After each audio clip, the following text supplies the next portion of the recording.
Hathaway, Here. Verkler, Here. Burns, Here. Gilbert, Here. Chartrand, Here. Morahan, Here. Holzer.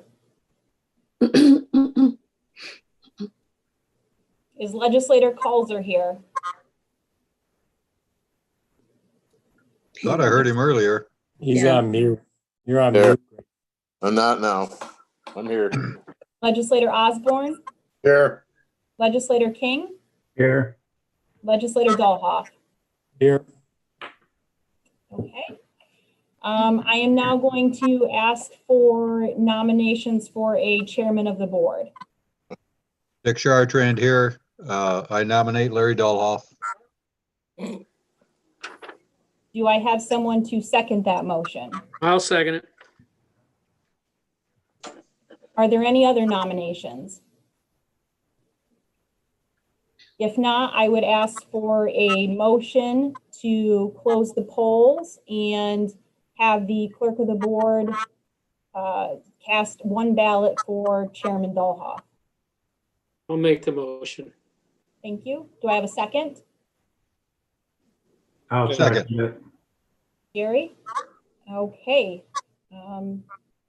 You can take over, Chairman Dolhoff. Thank you all for your continued support. I think we accomplished a lot last year, and I hope we can keep the momentum going into 2021. So with that, would everyone please stand for the Pledge of Allegiance?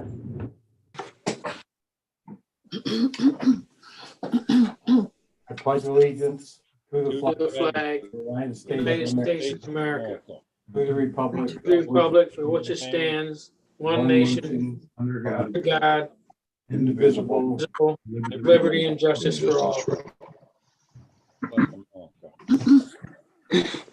Report of the Finance and Rules Committee per Rule 6. Cassandra, please. The Finance and Rules Committee has met and they recommend to waive rules to act upon late resolutions. Sorry. You need a motion, please. I'll make it. Ron, second by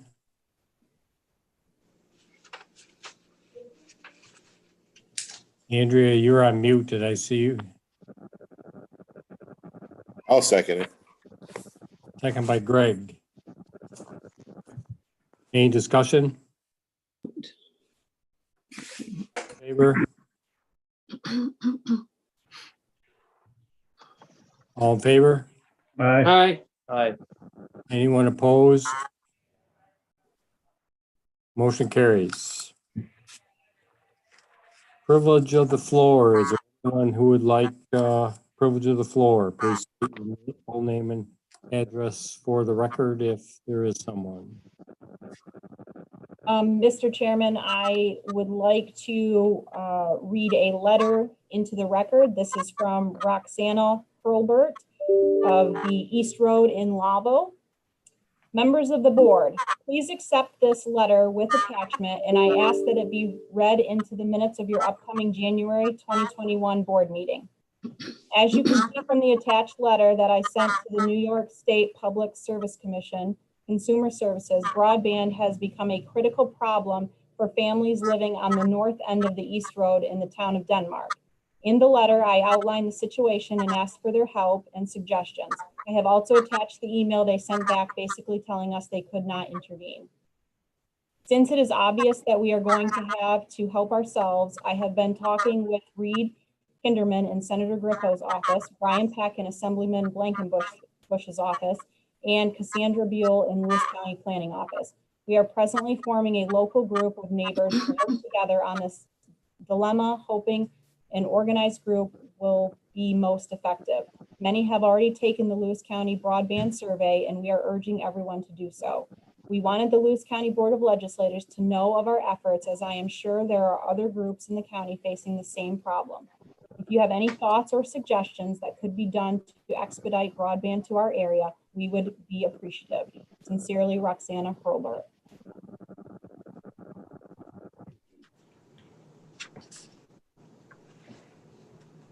Anyone else? If not, we'll move on to presentation of petitions, communications, and notices. Bear with me here for a second, Chairman.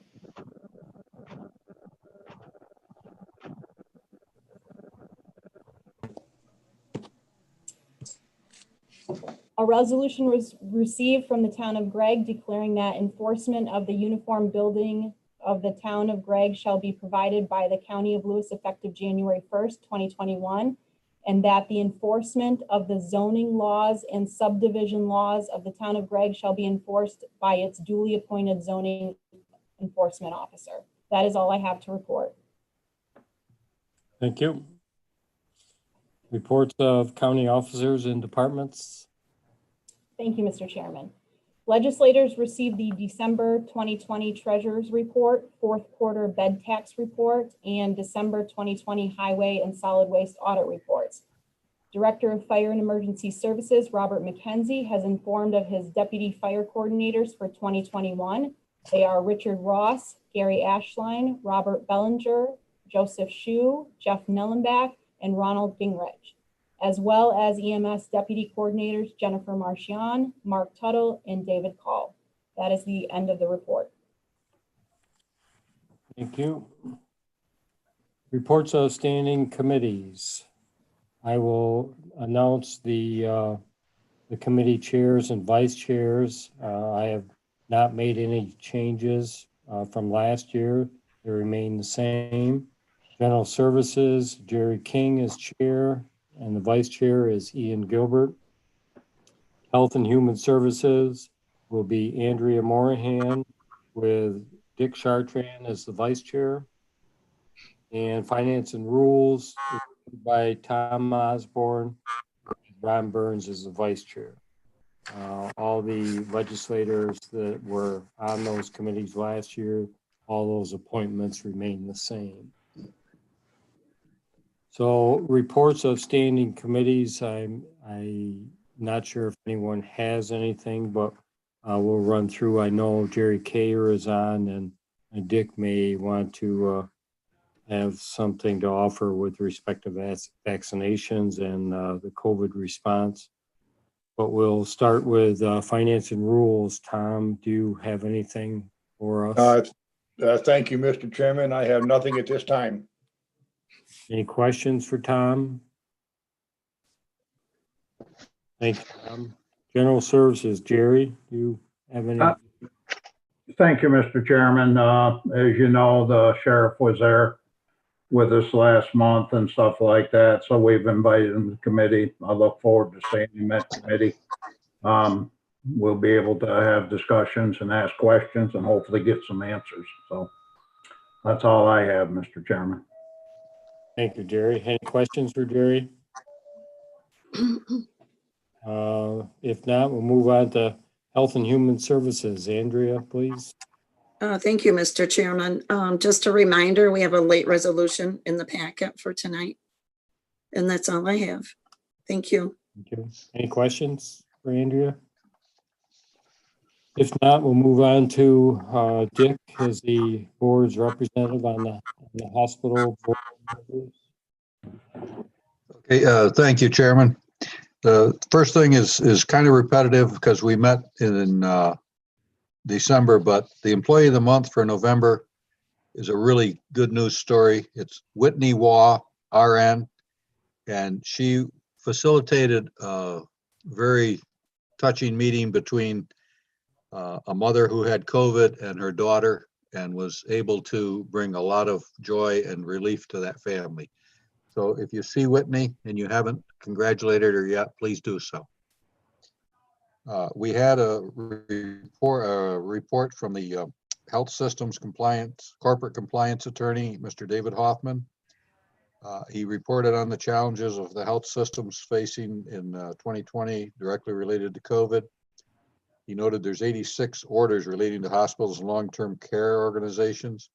And he added that the health system corporate compliance team here at Lewis County General has done a remarkable job with this program while navigating through a very difficult year. Additionally, the nominating committee met and recommended Michael Young, president, Donald Musnecki as vice president, and Philip McDowell as secretary. Upon a motion by Mrs. Steckley, seconded by Mr. Lehman, the slate of officers was unanimously elected. And then at this time, I'd like to turn it over to Jerry. He's going to cover some COVID issues and some finance issues. And then I think he's going to open it up for questions from the fellow legislators if they have any questions. Thank you.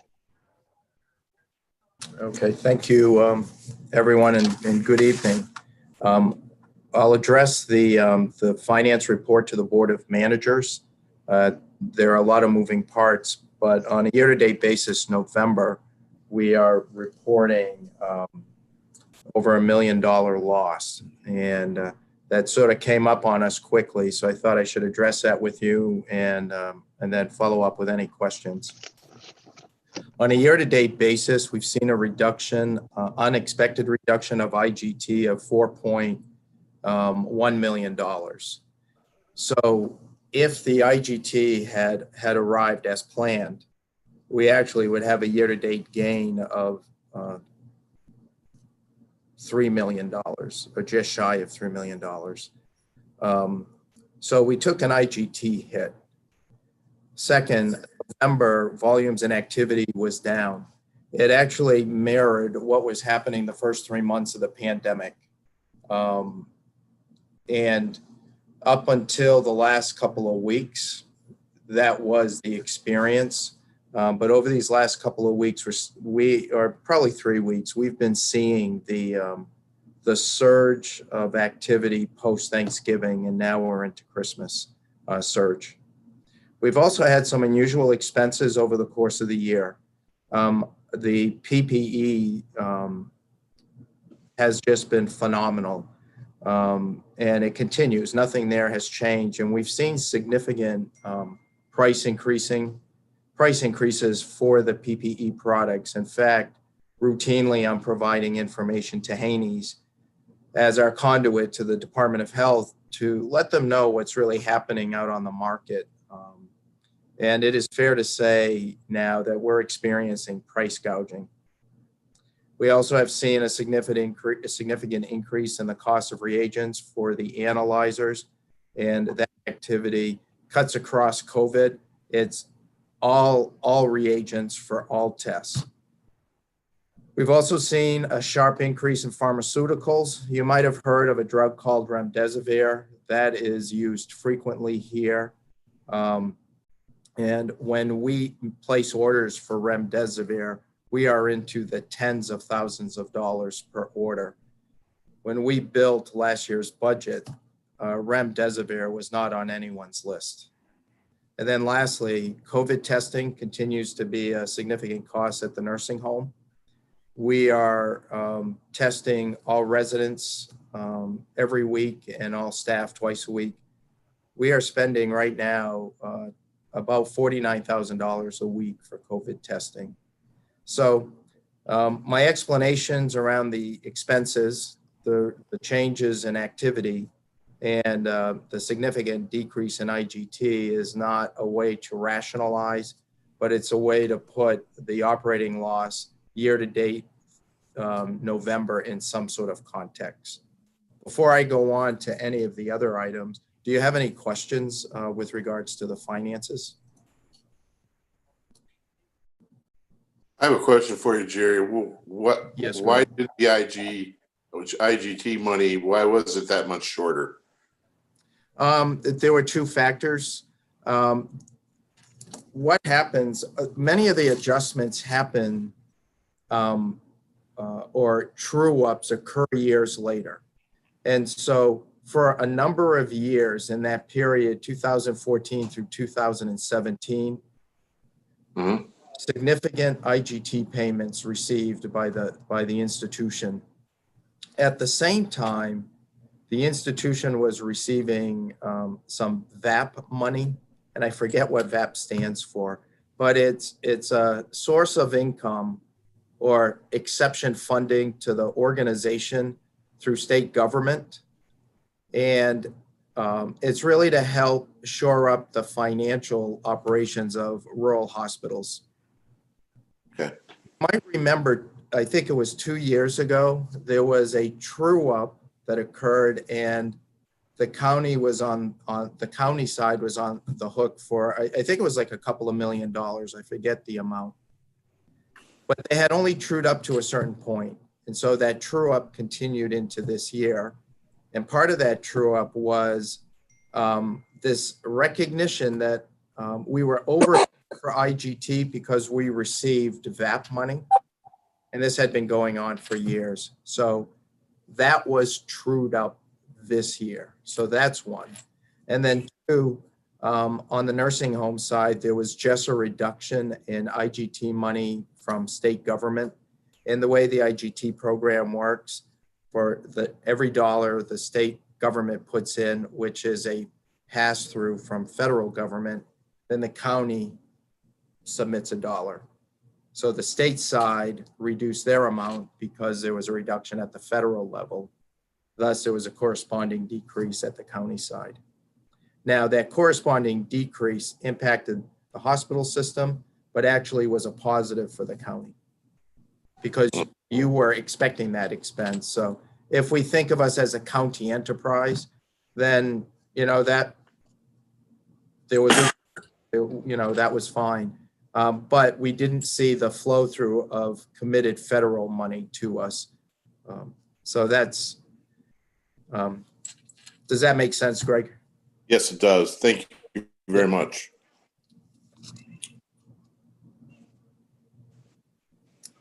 Okay. Would you like me to move to a COVID update, Dick and Ryan? Please, Jerry, yes. Okay. So on the COVID update, we got, I think, some exciting news. As you know, back in November, we experienced an outbreak at the residential healthcare facility.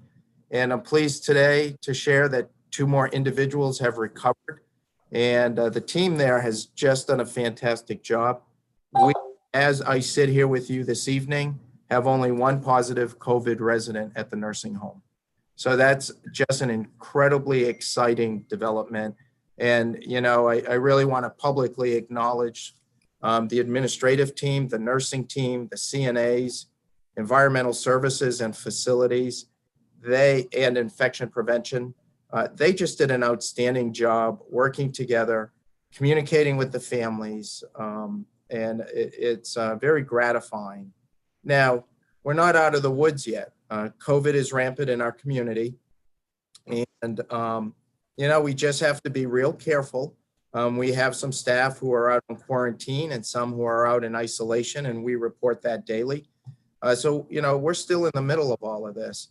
But for the families who have entrusted their loved ones in our care, it is very gratifying to say that we're almost there. We're almost there.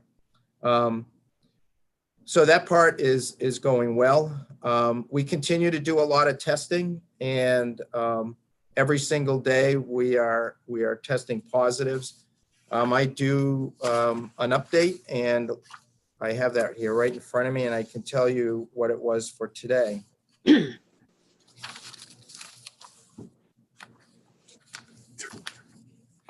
So for today, we tested 254 individuals. Yesterday, we did 439. So we are doing a lot of testing here. Right now, we have 8 staff from the hospital who are in isolation as being COVID positive, and we have 2 staff at the nursing home who are positive. What I have observed over the last 2 months, that seems to be our range. We go up and down on those numbers, and we probably have a dozen people or so in quarantine. But I think our positives, those who are in isolation and those who are quarantined, I think is really a reflection of the community, and we are the community. On the hospital side, we currently have 10 positive COVID patients. On any given day, COVID patients represent about 50% of our census. And speaking of the hospital today, for the first time in 2021, we had to go into diversion. What that means is our bed capacity on medical surgical we were full. In fact, we were at 120% of license. And we had an emergency department that had 12 patients, being worked up and seen. So by diverting, what that means is EMS does not bring a patient who would need an emergency room to us.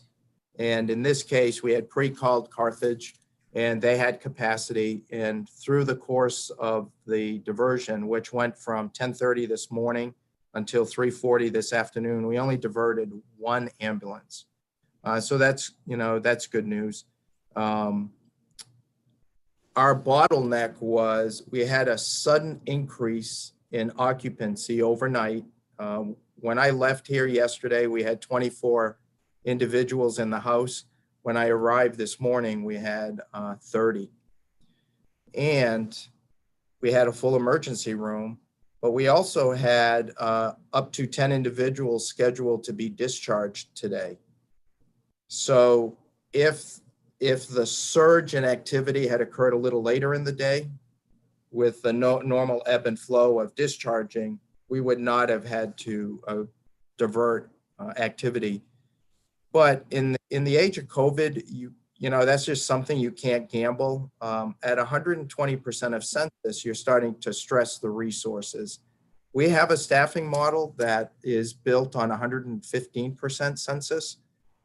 So at 120, we were stressing that. But the team worked really hard today, and we discharged, as of an hour ago, our 11th patient, and then there's a patient being transferred to another hospital that's more appropriate for that person's needs. So going into tonight, we have a census of 22. What I've explained to the DOH and other groups that I have to meet with, I think this will be our life for the next couple of months. Every single day, we will feel like we're on the edge with regards to total census, total patients in COVID care, and bed availability for the run-of-the-mill things that we would see on any given day. Are there any questions about the diversion? Well, Jerry King, will that patient, if say family wants them, I don't know, I'm not getting into the depth, be able to transfer back eventually, or will they be there for the duration? Yeah, if they were admitted and they wanted to transfer here, that could happen. Because you're open again a little bit. Yeah, we have enough beds to get us through the night, and there are individuals who are targeted for discharge tomorrow. And then the other question, you brought it up, I think it was last month. Are we still able to do surgeries, or we're at the point now that we can't do those anymore? No, we're still doing elective surgeries, Jerry. And in fact, the hospitals in the North Country region have been meeting regularly, and there's a subset of us, Carthage, Samaritan, River, Claxton, and missing one, and Lewis County. We have been meeting, and we put together a what's called a load balancing transfer agreement. And so if any one of us got in trouble related to COVID, they just put the word out, and we will transfer among ourselves. Now, part of that is so that collectively, if we can share the load of patients that need to be cared for, all of us can maintain elective surgeries. The other agreement that we've made is when the day comes that we have to, think about postponing elective surgeries, that we're going to come together and talk as a group, and either we're all going to do elective surgeries or we're going to shut it down as a group. Because the thinking is, if we work together, we can better serve the needs of our communities throughout the North Country region.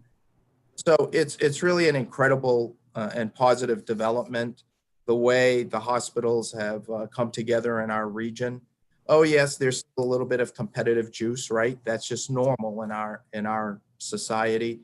But day in and day out, we're talking to each other, we're sharing, and we're supporting each other, and we're viewing caring for the public in its broadest context. So we think outside of Lewis County, Jefferson County is thinking outside of Jefferson County, et cetera. So I think it's an encouraging development. Thank you. You're welcome. Jerry, this is Dick. Could you speak to the COVID vaccinations that we're going to have to return at the end of the week and why? Yep. So let me first start, and I know Ryan and I have been working on this together. So Ryan, do you want to sort of give an overview, and then I can jump in with some details? Yeah, sure. Just broadly speaking, the vaccination effort in Lewis County, I think, has gotten off to a great start. And again, this is another one of those instances where having a publicly owned hospital makes a big difference, because the communication has been quite good between Jerry's folks and our folks here at the county. What we have going on is, first of all, information is changing on a seemingly hourly basis. So something that we thought was true this morning is not necessarily held up by the end of the day. And that seems to be how it goes every day with the vaccine process. The federal government and the state government is working hard to get out as much information and supplies as possible. To date, we have vaccinated 429 people in Lewis County. Of course, that's only phase 1, folks. So basically anyone that's frontline medical healthcare personnel, folks that are in congregate living settings like developmentally disabled homes and things like that. We have set up a pod. I have to think we're one of the first in the region to set up a pod, which is a point of distribution. Our point of distribution right now, we only have one, is at the fire hall in Lowville. I think it helps having our emergency preparedness coordinator for public health also be the fire chief of Lowville. So those are the kinds of connections we get in a small town. So we've been staffing. Jerry's crew has done the heavy lifting on staffing that on that pod. But I will say that our county folks have supported as well. We're sending 5 people per clinic session to the pod to help with wiping down surfaces, getting people enrolled, and then monitoring folks for symptoms and issues after they receive the vaccine. Everyone needs to stick around for 15 minutes to make sure there's no allergic reactions or anything. So I think we're off to a great start. I think the challenge here is going to be riding the wave of the state and federal government and the changes that they keep making. But for the most part, I think we're off to a good start. And Jerry, you can maybe provide some more details on that front and any questions. Okay, sure. And I have some additional numbers to add. When you throw in the nursing home, we're up over 500 members of our broader community who have been vaccinated. So that's exciting. What that means is right now we have Moderna stock here in Lowville at 418 doses. Our pharmacy director has done a terrific job. And we have had 2 weeks worth of clinics and we have not wasted a single dose.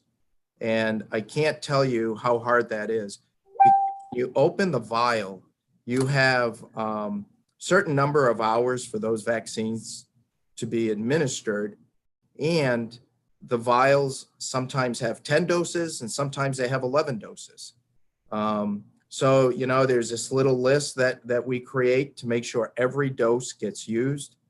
So right now we have 418 doses in Lowville.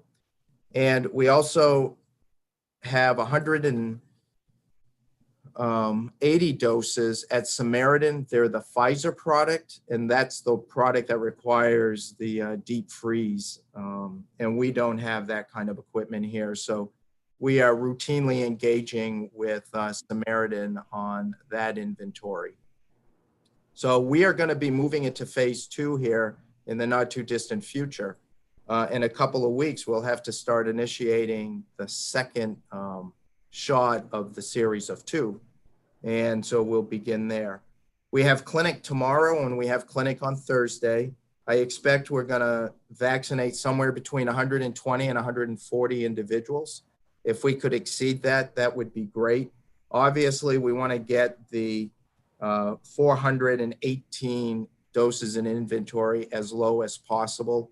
We have had to communicate to the DOH what our inventory is as of today and what we project it will be at the end of business on Thursday. You've heard the governor at recent press briefings. I do share his appreciation of making sure all high priority individuals are vaccinated. So completely agree. Where I might take a little bit of exception is the criticism aimed at hospitals and health systems. I really think across the board, they are stepping up. Remember, this vaccine is a little different than your annual flu shot. You go into the pharmacy or your doctor in a matter of minutes, you've been educated, you've gotten your shot, and you're all through. With the COVID vaccine, you have to be screened. You have to then be assessed, and then you have to go through education. You then have to be vaccinated, and then you have to stand down for either 15 minutes or 30 minutes, depending on your risk factors. So from start to finish, it can go as long as 45 minutes and can be as short as 30 minutes.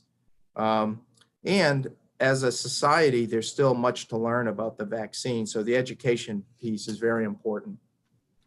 So that's where we stand today, and we'll continue to charge forward. And, you know, if we play our cards right, very few doses will have to leave our county, and that's our goal. So I think Thank you, Jerry. just to put a point on it, the hospital has done a wonderful job under a unique situation. Going forward, as we move into the phases, I am hopeful that, and I'm sure Jerry is too, that public health will play more of a role in distribution. You know, it's really not a health system's job to be out in the community vaccinating people. That is exactly why we have a public health department. I understand why the state chose in phase 1 to go through hospitals, but it put an unnecessary burden on some of the health systems, but one in Lewis County that I think we've handled quite well. One thing that we need to keep an eye on with vaccines is our public health department is right now focused on case investigations, quarantine, and monitoring. Okay, if we pull those 20 employees off of that and put them onto vaccines full time, which is good, that's what we should be doing over the next couple of weeks, you know, hopefully a few weeks, maybe a month or so. The burden of keeping up with contact tracing, keeping up with quarantining, and keeping up with monitoring is going to fall to the rest of the county government. And I don't have any plans, and I know Ashley doesn't either, of just letting that fall by the wayside. So we need to continue to get the rest of the county government up to speed and trained so that as we make this transition for public health, we're able to you know, keep both balls in the air, do 2 things at once. We're a large organization. We've got, you know, a good rainy day fund. In my mind, there's no reason why we don't have the resources and organization to do 2 very important things at once to keep the public safe. So just a note, what to expect going forward with the vaccine. Well, I have a question for you. If there's no more questions, that would conclude my report, but somebody sounded like they had a question. Go ahead. Yeah, I did, Dick, for Ryan. Yeah. Well, you've got more temporary positions in a resolution. Maybe it should have been in a larger number of temporary positions. You know, maybe it should, instead of 5, maybe it should be 10. You know, Yep. Sorry, Greg. Go ahead. You know, you're talking, we have a rainy day fund. I mean, yes, we do, and this is a perfect example of why we have it. So we're asking the board to consider 2 more positions tonight, actually 3 more positions tonight. So that'll bring our temporary up to 8. And we are keeping up. Our caseload has approached about 180 earlier last week, midweek last week. So, when we first started this, my estimate was in-house we could handle a caseload of about 130 active cases. We have flexed now our capacity where we're capable of handling the new number 180. And if we bring these new folks on board, I think we'll be able to go even higher. And the reality is we need to continue to flex because we are gonna go higher. There's no doubt in my mind that this is not over. The winter has barely begun. And, for a large part, our community has not experienced a lot of the pain associated with this virus that other communities have. So, well, that's kind of the point I was trying to make is I don't think with those 8, I think we should have been looking to expand it larger. I mean, yes, it's a cost to the county, but it's, it's going to be just continue to bring up more positions. Why not just get it over with? Because we know it's going to grow. And now they're talking about a second strain. So, that's more contagious and quicker and all that. So, I mean, we have to be very concerned, I think, of being able to handle the extra burden. So I appreciate that, and I certainly appreciate the support of the board. You guys have been wonderful in your willingness to put resources towards this. We're trying to be modest, but we're trying to be realistic. And right now, those 8 employees would get us through. I mean, if we jump up to 240, 250, you're right, Greg, we might be back to the table here asking for more. But for now, they have to be trained. Right. Right. So there's, I would say, I certainly wouldn't be opposed. I mean, I try to only bring forward what we need and not anything extravagant. But I would not be opposed if you guys amended that resolution to go from 2 to an additional 5 or something like that, that we could keep in the wings. Not that we necessarily need to bring them on board tomorrow, but as the caseload expands, we can expand with it. So that's something. Get trained and go. Yeah. Yeah. This is Phil, and what might be a first, I agree with Greg. I think you should go ahead and make it 5 people. And if you don't need them, that's fine. But if you do need them, you've got the ability to hire them. Thanks for the support, Phil. It's quite unusual. Yeah, don't count on it again, but. Well, I didn't count on it today. We can, when we get to that, we can pull that resolution out of the slate and discuss it as an individual and make those changes that what the board would like to do. Larry, I've got a question. Oh, sorry, Ryan. Go ahead. Nope, go ahead. It's unrelated if you wanted to. Well, I was just going to say I have a couple other things I'd like to share on COVID, but I do have a county manager's report coming up, so I don't know if you wanted me to do it now or when we get there. It's up to you. Whatever you're comfortable with. Okay. I wanted to show you guys. I'm going to share my screen here for a second. I wanted to show you the legislators had a wonderful idea.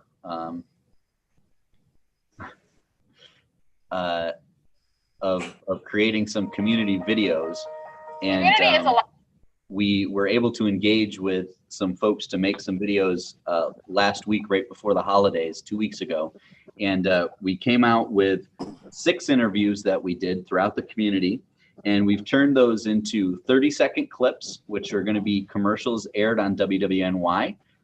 In fact, big kudos, shout out to WWNY.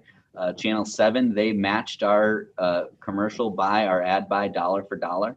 So we put in about $2,000 and they matched us and are going to run them as PSAs. So that's good news. In fact, you might see some on Sunday. They're planning on running a PSA during the Bills game, the playoff game. So that'll be cool.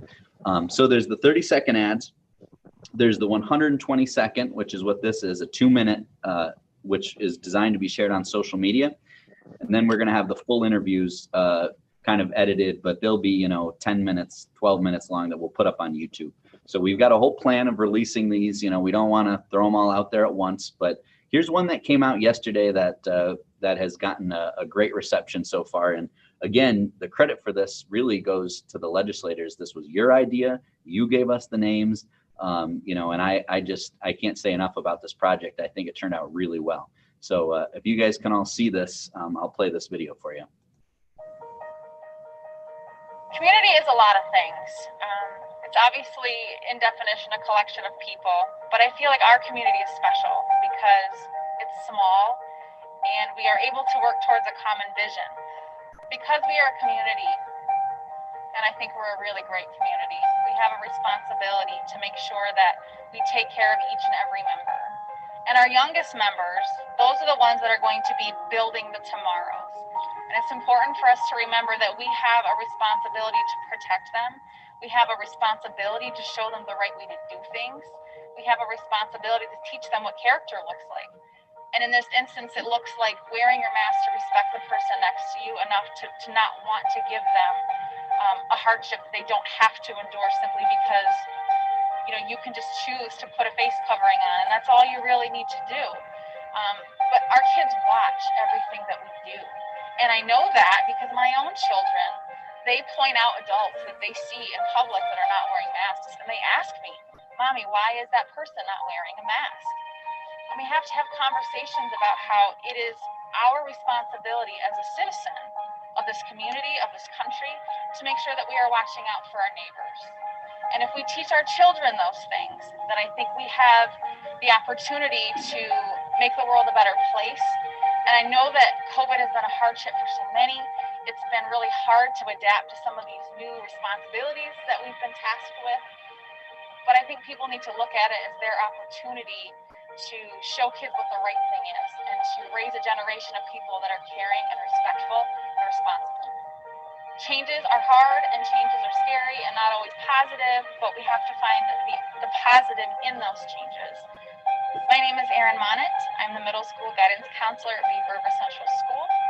This is home. I am your neighbor, and we will get through this together. So again, great job. Whoop, hold on.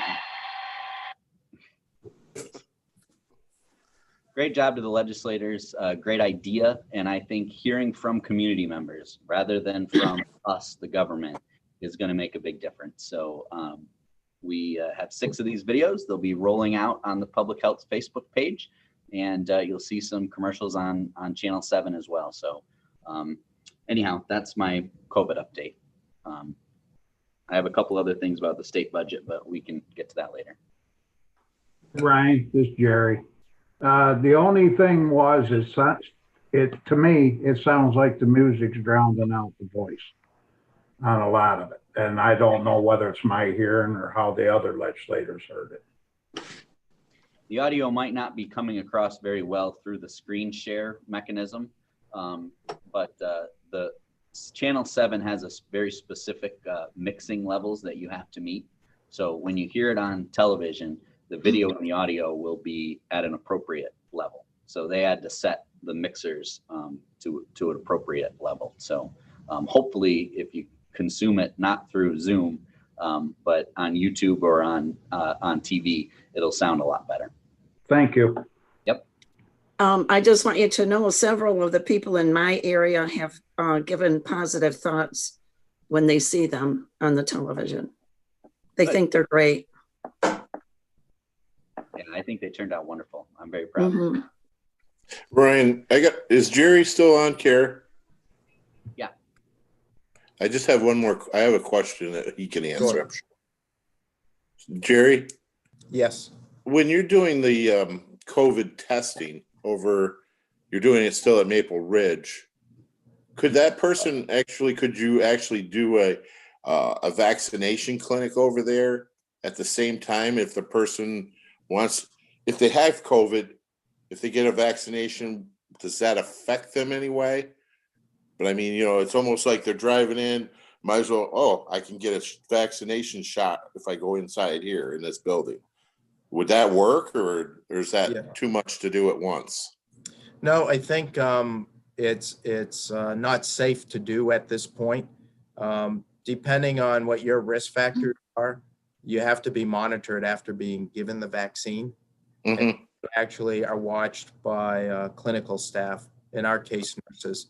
And so we wouldn't want to inject and then have someone drive off without being observed. Now, in time, as more understood about the vaccine, it could be more like the flu shot process. But we've received some pretty strict guidance on how to administer the vaccination clinic. So that would not be possible right now. Okay, thank you. Yep.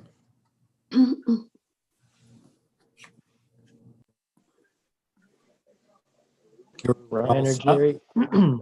I had a question about, and Ryan, you and I discussed this too. I heard about places where the doses might have been, I don't know if it was in New York State or in other counties where the doses might have been getting past their expiration or possibly needing to be returned to New York. And Jerry, you may have covered this already, that we won't have to return them. But do you see that as being a possibility if we can't go through our doses with the phase 1? And if so, is there any potential, are you getting any indications that maybe each county would be able to move on to phase 2 and phase 3 if the phase 1 starts to lag behind? Yeah, we've received, well, there are a couple of questions. So on the first, I am not concerned about expiration because we will, one of two things will happen. We will either use the majority of our doses or they will be redistributed to other areas, right? And second, there is enough time. I was told what the expiration dates were. I just don't remember.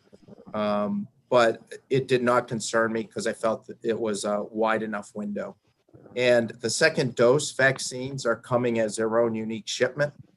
And they're not part of the first dose shipment. So if we don't use the first dose, they will be used somewhere. And then we will receive second dose vials for the group we vaccinated. And I'm not aware of that being an issue in New York State. Daily, we are on calls and that issue has not come forward here. You might have said already, when do you anticipate we can start doing some vaccinations in the public beyond just the frontline healthcare providers? And I think I'd read like fire and police are next in line. Do you have a sense of the time frame? No, the Department of Health is holding that very close. When we received the vaccine, I think we received a notification about a day and a half or 2 days before they actually arrived. So it's really that quick. The guidance changes frequently, and I understand why it has to, because every day people are learning a lot about the vaccine and the administration of the vaccine. The latest update came in at 3:30 this morning, and we were able to add some groups into the priority 1A week 4 testing protocol. So there has been no indication at my level when the general public will be able to be vaccinated. Great, thank you. Yeah, sorry I couldn't have been more helpful. No, that is helpful. Thank you, Jerry. Jerry? One thing I will add, just real quick to Ian's point, Larry and I have been advocating on the regional calls and with NISAC and with some folks in the governor's office. We've been advocating for a more regional approach. It's going to be a heavy lift and a difficult task to vaccinate everybody in New York City. I mean, that's going to be one of the toughest logistical challenges in the nation. Lewis County is not that tough. I mean, it's going to be hard. We've got a lot of work to do, but it's certainly not on the same scale as downstate. And so we certainly don't want to be held, we don't want our community to have to wait for every person in phase 1 in New York City to get vaccinated before we go on to phase 2, because frankly, that could take them, that could take New York City months to get even through phase 1. So we've been advocating for a more regional approach, and I hope the state goes in that direction. I got a question for you, Ryan. When it does proceed, next is 65 and over. Isn't that how? That's one of the groups that'll be coming up. Phase 2, I think, is police, fire, 75. all essential workers. Yeah, Larry's right. And then people over 75 and people with severe underlying health conditions. But I tell you what, the state, before we get to phase 2, the state is going to turn that very generalized statement into a very, very specific set of people. So they're not just going to say police and fire. It's going to say specifically, okay, are we talking about probation officers or correction officers? Are we talking about civil deputies or road deputies? It's going to be spelled out word for word. I can almost guarantee you that. But we're not just that, and we don't have time. Okay. How are we going to notify the ones like 75 and over? Is it going to be like they going to do it on the Moose or paper? Or we'll right. Ashley Waite and Joe Austin have binder upon binder of plans. I mean, we have drilled and trained for mass vaccinations. That includes public communication plans. It includes how to set up points of distribution. I mean, we're going to be all over the community before this is over. We'll be at gymnasiums up in Harrisville. We'll be at the bowling alley in Krogan. We'll be everywhere doing vaccinations, and that's the way it should be. Right. But we're just not at that level yet. And as Jerry said, the state hasn't given us any indication of when that will happen, or what groups are going to be eligible when it does. So we're just trying to figure it out day by day. All right, thanks. Ryan, I think one last point we ought to make is that in one, there's a 1A and a 1B, so we don't get confused with 1, 2, 3, 4, because there's subparts in each one of those things. So my understanding is when 1A is done, then we go to 1B, and then when that's done, we go to, like you said, whatever the state says is next. Correct.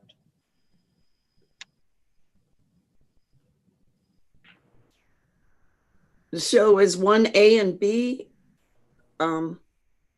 taking part in it right now? No. 1A is on right now, right, Ryan? Yeah, we are in week 4 of 1A. And there was a week, there was a week 1, there was a defined group of people, a week 2, a week 3, a week 4. And then the guidance this morning took the week 5 group and moved them into the week 4 group. Okay. I mean, that's how specific the guidance is. Yeah. Listen to the governor at all. There's not a lot of tolerance for misinterpreting the guidance. But let's we haven't had to do pandemic level of vaccinating since 1917. So I can tell you we're all a little rusty, and the technology is a little different. Now I get very frustrated with all the changes in guidance and the multiple directives we get from the DOH, and I think this constant need to take healthcare to the woodshed.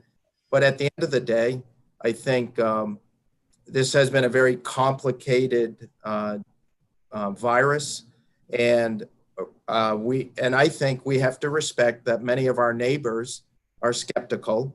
And I think if we can focus on each day we learn something, then modifying, make it better, and continue to educate without passing judgment, I think, we'll get to the other side. And I think that's how we have to view this.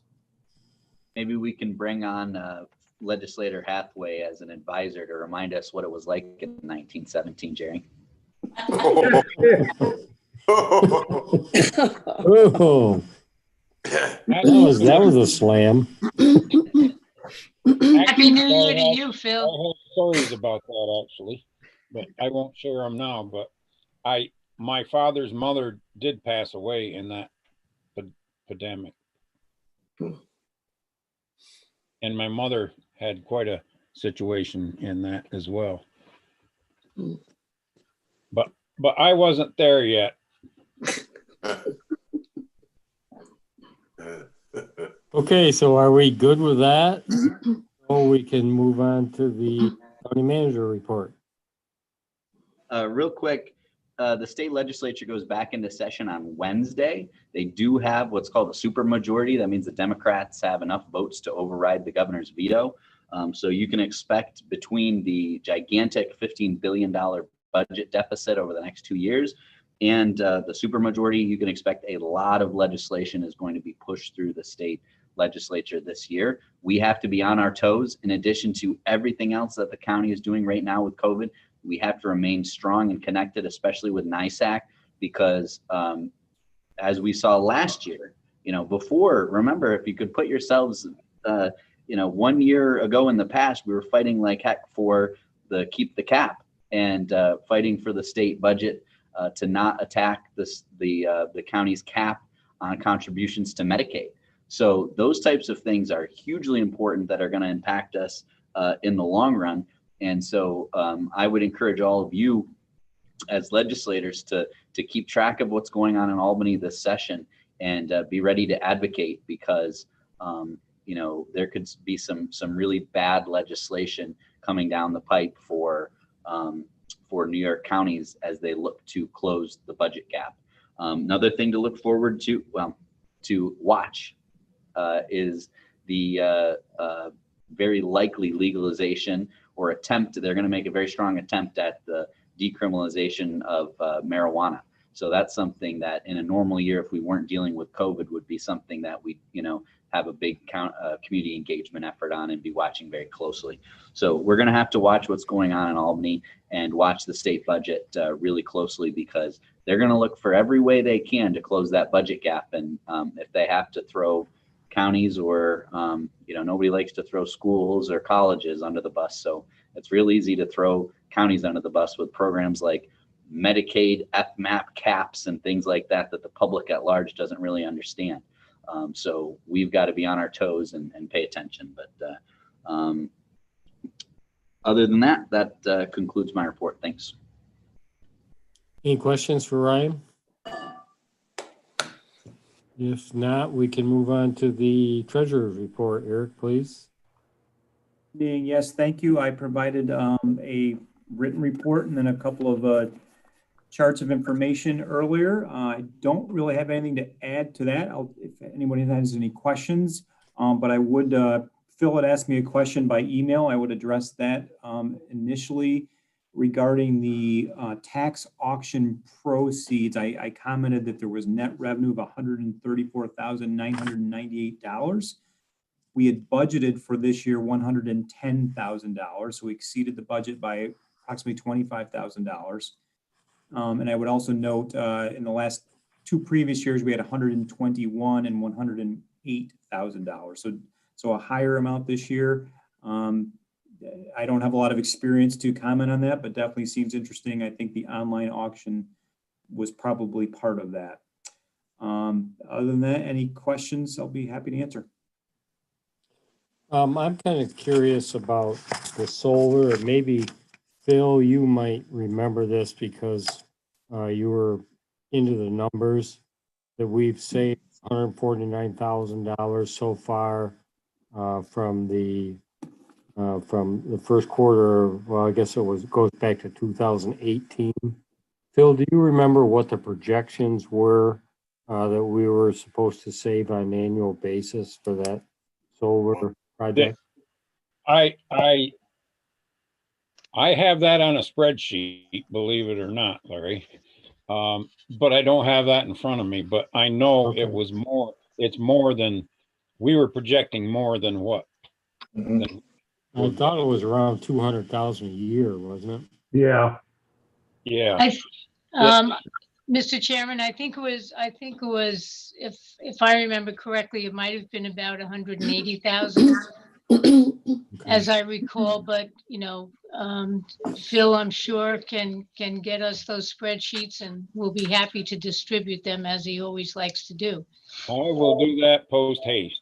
There was one factor that we based everything on what the current rate was on that 1 meter. Right. And they lowered the price of that meter, which affected us quite a bit. Yeah, the energy bills have gone down from National Grid, and that's we're not seeing as much savings because of that. Particularly on that 1 meter that we based everything on. Yeah, was- and that 1 meter was ironically, that 1 meter was the highest one we had, so. Right. But I will get that out, Larry. Thank you. I can say that the production has met, the Green Skies production capacity has met what the expectation. So it's producing the 2 megawatts or 20 megawatts. I forget what it was, but whatever it is, it's reaching the capacity. So it's, I agree that the revenue is lagging behind. I don't think it's due to production capacity. I think it has more to do with the market price of energy, but we can figure all that out and get it to you guys. Any other questions for Eric? If not, we'll move on to report of the Finance and Rules Committee per Rule 7. Cassandra, please. Thank you, Mr. Chairman. The Finance and Rules Committee reports that they have examined the claims presented for payment and the total amount of $728,628.50 and recommend that they be audited and allowed for the amounts claimed. We have a motion, please. I'll make it. Ron, second by I'll second it, Larry. Jerry. Any further discussion? All in favor? Aye. Aye. Anyone opposed? If not, that carries. So we move on to resolutions now, and we'll be passing them as a slate. Are there any resolutions that anyone would like to pull out and vote on individually? Mr. Chairman, for the record, resolution number 1 will be done separately, and resolution number 9 and 10, which are both late resolutions, they will be done separately. Very good. Anyone else have any they would like to have pulled? Mr. Chairman, after I suggested maybe the one that Greg spoke about, which I think is a late resolution, my Right. computer dropped me off, so I don't know what happened with that, but should we pull that and discuss that? We are, Dick, yes. Okay, thank you. Okay, can I have a motion to pass the remaining slate of resolutions? So move. Dick, second by I'll second that. Lisa. Any further discussion? All in favor? Aye. Anyone opposed? Okay, the motion carries. Okay, resolution number 1, auditing and allowing claims in the amount of $728,628.50. Someone move that, please. I'll move it. Ron, second by Second, Dick. Second by Dick. Any discussion? Roll call, Cass, please. Legislator King, Yes. Legislator Kalzer, Yes. Legislator Chartrand, Yes. Legislator Burns, Yes. Legislator Hathaway, Yes. Legislator Verkler, Yes. Legislator Gilbert, Yes. Legislator Morahan, Yes. Legislator Osborne, Yes. Legislator Dolhoff. Yes. Thank you.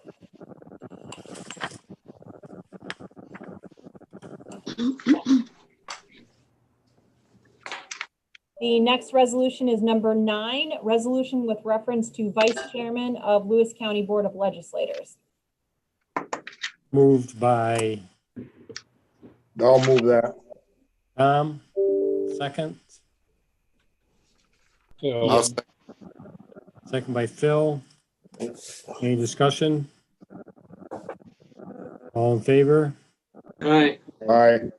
Anyone opposed? Motion carries. Resolution number 10, resolution amending compensation plan of County of Lewis with reference to Public Health Agency. Okay, so I need to move that. I'll move it, Larry. Jerry, second by I'll second that. Lisa. And for discussion, I understand someone would like to make an amendment. Greg, do Yeah, you? I'd like to make an amendment to it. Okay. I think we should boost it to 5 temporary positions for public health. I think it's specialist from 3 to 5. Okay. I'll second that. Is that you making that a motion, Greg? Yes. Mr. Chairman, can we just clarify that that would be move from 2 assistants to 5 public health program assistants temporary? That's it. Yes. Okay. Well, one other question while we're there, are we gonna have enough on the nurse, public health nurse? If it's temporary per diem, is that gonna be part of the shots and stuff like that when we get going? Well, we would love to be able to bring more nurses on board, but as Jerry can attest, the market is pretty much dried up on nurses. We had our last nurse position open for months before we could finally fill it. So I think when we finally get to where we really are vaccinating large portions of the public, I think we're going to have to look into that. And St. Lawrence County has already started talking about getting some retired folks and some volunteers. I'm not sure what that'll look like for us yet. I think it's too soon to say that. Okay. But if we need to dip into that well, we certainly can. But for now, we're very lucky to have found this per diem nurse because it's actually someone who recently retired from the hospital and contacted us and said, hey, I'd love to help with contact tracing, and has all the skill set that we need and knows all the right people. So that was kind of a godsend for that position. But I think if we created 3 more nurse positions, I think you'd struggle to fill them, frankly. So, that might be one that we want to keep our eye on in the future. Okay. It's been moved and seconded. Any further discussion? Wait a minute, let's go back. We've got an amendment has been moved and seconded. We've had any further discussion on the amendment? All in favor of the amendment? Aye. Aye. Anyone opposed to the amendment?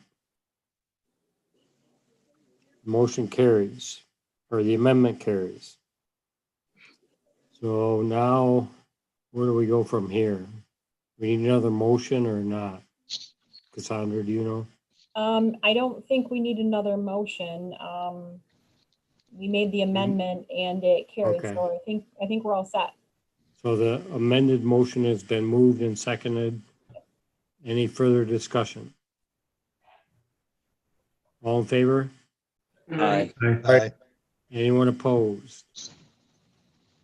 Okay, the amended motion carries then. We appreciate the staff. I know appreciates your continued support, guys. So thank you. Do we have any other business? Larry, the only thing I'd like to say, tell my fellow legislators, thank you for support for vice chair. Oh, it'll cost you.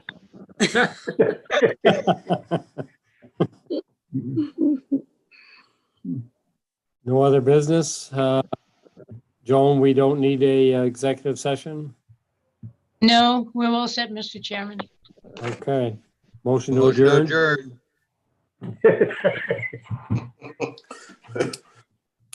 Don't trample ourselves. Do I have a second? Where are you? I'll second it. Okay, Greg. All in favor? Aye. Thanks, Greg. Anyone opposed? We're adjourned. Thank you. Thank you. Thank Have you. a good one. Hey, Larry. Yes.